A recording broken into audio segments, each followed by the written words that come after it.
Lourdes, el Huayno Requinto se ha consolidado porque tú eres una de las pioneras, no es porque tienes ya... Más de 25 años en la... Eres de muy niña cantando el Huayno Requinto. Sí, me inicié con el requinto sinceramente y con el pasar de los años es bonito la música, la verdad, porque he aprendido mucho. Ya hoy en día canto con arpa, antes cantaba con requinto, antes también cantaba cumbia y así, hasta con la Revelación 540 también he cantado alguna vez.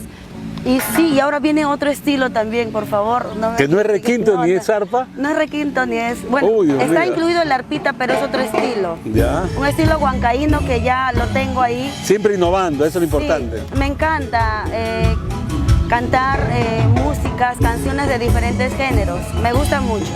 Qué bueno. Me gusta aprender. Eso es lo importante, Lourdes. Así es, esperemos que sea pues el público nos acepte. Acéptenos, por favor, se los pido de todo corazón. Yo estoy aquí para servirles, escríbanme. Número para contrato. Para que claro que sí, al 983-733-488. Estaré ahí. De repente quieren que les pase algunas canciones. O muchas personas me escriben para saludarme y de verdad que es un gesto maravilloso. Y el Facebook, porque hay un Facebook, dice Lourdes Huachaca, pero parece que es otro, ya lo has dejado. No, tengo mi página y tengo también mi cuenta de Facebook, ¿no? Personal, sí. Pero hay otras páginas ya que son notorias que no son mías.